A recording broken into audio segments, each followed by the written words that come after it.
سکیں۔ آئیے ہم آگے دیکھتے ہیں رمضان المبارک کے تعلق سے آخری چیز شب قدر اور اعتکاف اور ساتھ ہی ساتھ صدقۃ الفطر کے بارے میں، اور اس کے بعد اپنی بات کو ہم ختم کرتے ہیں۔ شب قدر، اللہ کے رسول صلی اللہ علیہ وسلم نے فرمایا من قام لیلۃ القدر ایمانا واحتسابا غفر له ما تقدم من ذنبه، کہ جس نے اللہ کی رضا کے لیے طلب ثواب کی نیت سے قیام اللیل کیا، اللہ تبارک و تعالیٰ اس کے گناہوں کو بخش دے گا، پچھلے گناہ جتنے ہیں اللہ تبارک و تعالیٰ معاف کر دے گا۔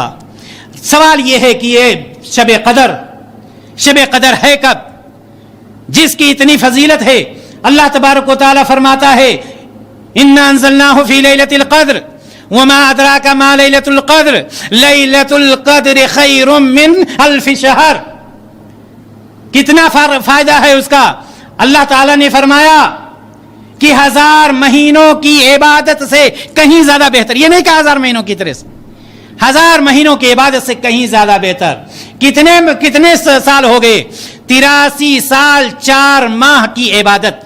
اگر کوئی شخص ایک رات کی عبادت حاصل کر لیتا گویا کہ اس نے 83 سال 83 سال 4 مہینہ اس نے عبادت کیا، اور اتنا نہیں اس سے بہتر کیا ہے۔ یہ اللہ تبارک و تعالی ہمیں اور آپ کو فرماتا۔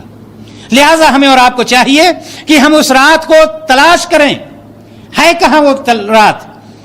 آپ کو یہ بتلایا جاتا ہوگا کہ 27ویں رات، ایک رات سب بیداری کر لیجئے، پا گئے لیلۃ القدر کو۔ جبکہ نبی کائنات صلی اللہ علیہ وسلم کیا فرما رہے ہیں؟ تحروا لیلۃ القدر فی الوتر من العشر الاواخر من رمضان، رواہ البخاری۔ قدر کی رات، عزت کی رات کو رمضان المبارک کی 10 آخری طاق راتوں میں تلاش کرو۔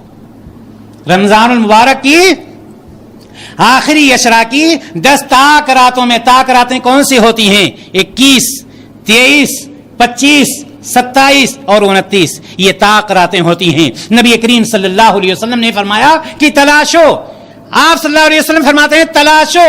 ہم کہہ رہے ہیں کہ ہم پائے ہوئے بیٹھے ہیں۔ بھائی جب ہم نے کہہ دیا کہ 27 کو ہے تو یہی جواب ہوا نا کہ ہم پائے ہوئے بیٹھے، جبکہ نبی کریم صلی اللہ علیہ وسلم فرماتے ہیں تحرو، تلاش کرو۔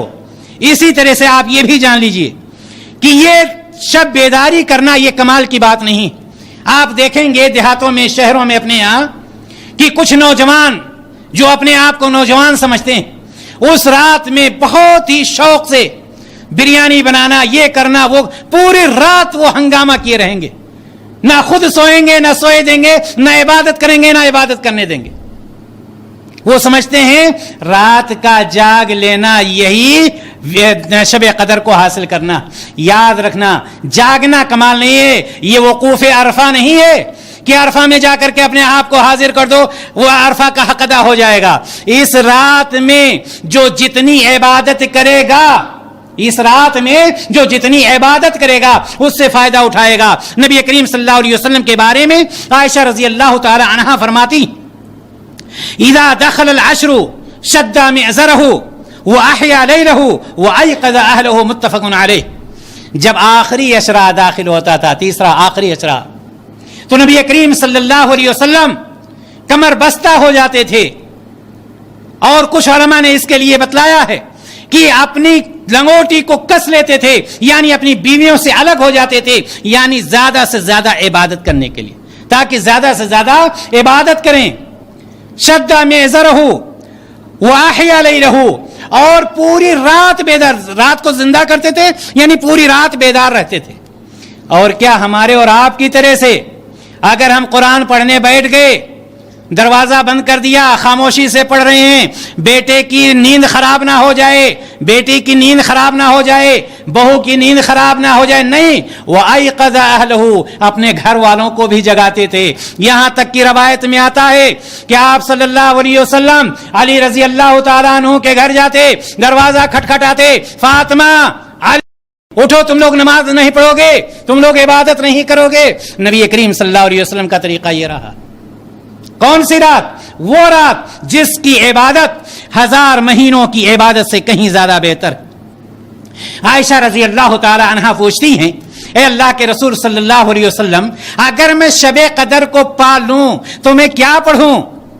اگر میں شب قدر کو پالوں تو میں کیا پڑھوں؟ نبی کریم صلی اللہ علیہ وسلم نے فرمایا اللہم انک عفو تحب العفو فاعف عنی. عائشہ رضی اللہ تعالی عنہا کو یہ دعا بتلایا، یا اللہ تو معاف کرنے والا ہے، اے اللہ تو معاف کرنا پسند کرتا ہے، فاعف عنی لہذا تو مجھے معاف کر دے.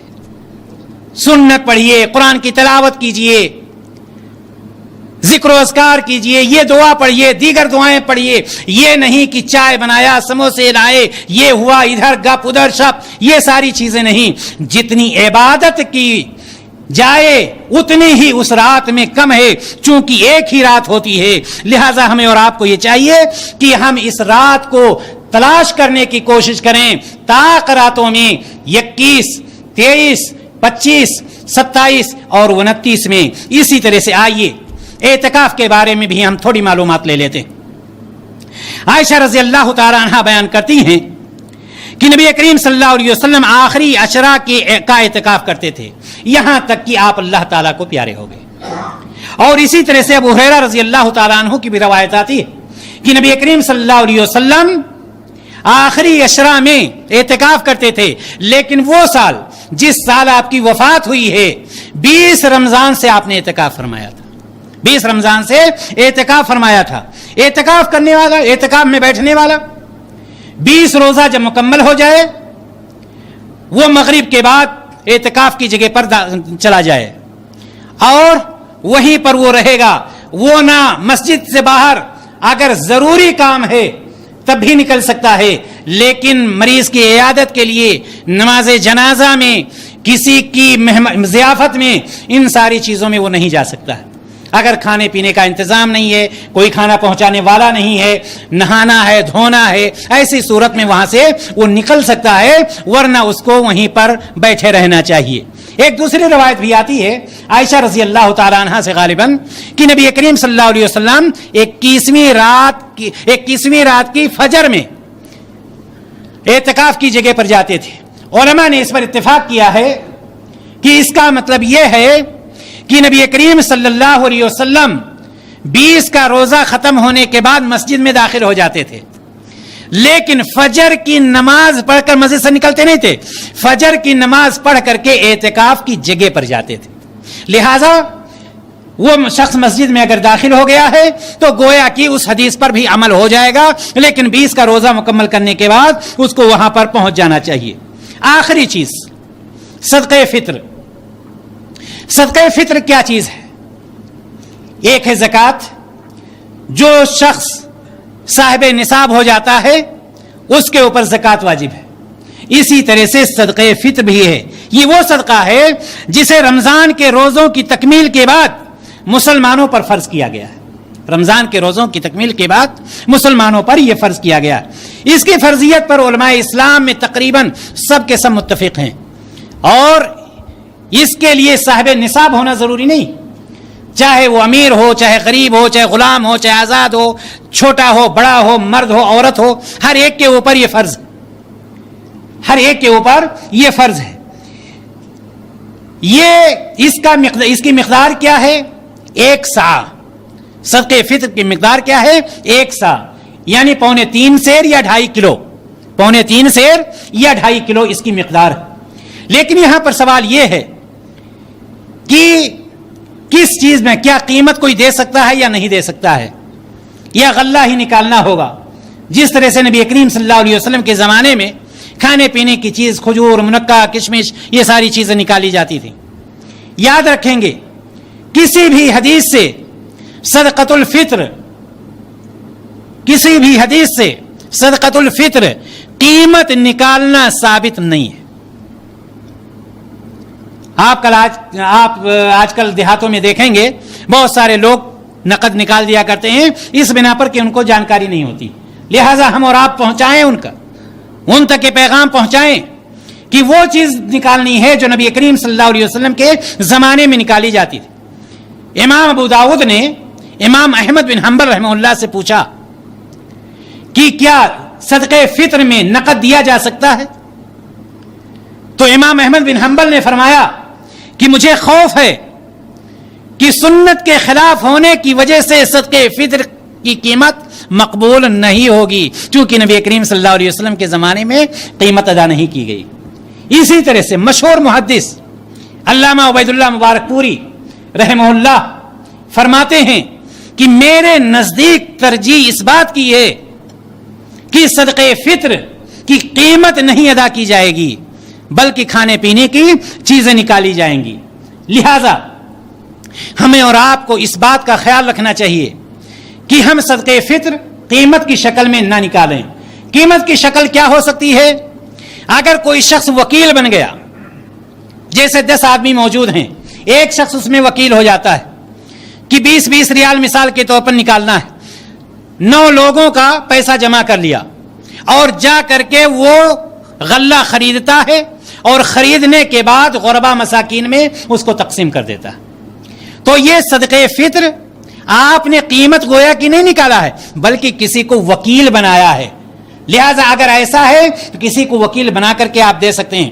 آپ نے مجھے دے دیا کہ میری طرف سے صدقے فطر نکال دینا، آپ نے 20 ریال مجھے، یا میں نے 20 ریال آپ کو دے دیا، تو میں نے گویا آپ کو وکیل بنایا یا آپ نے مجھے وکیل بنایا ہے۔ اس طرح سے صدقے فطر کے بارے میں یہ جان لینا چاہیے کہ قیمت نہیں بلکہ اس کے لیے غلہ ہی نکالا جائے گا، چونکہ نبی کریم صلی اللہ علیہ وسلم کے زمانے میں کبھی بھی قیمت ادا نہیں کی گئی ہے۔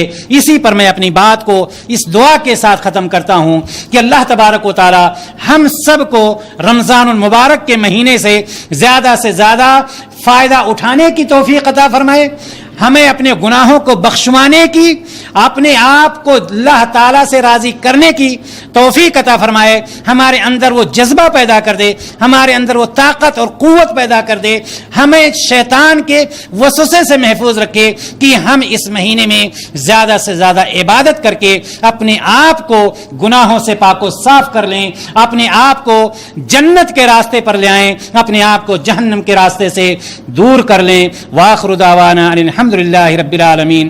السلام علیکم ورحمۃ اللہ وبرکاتہ۔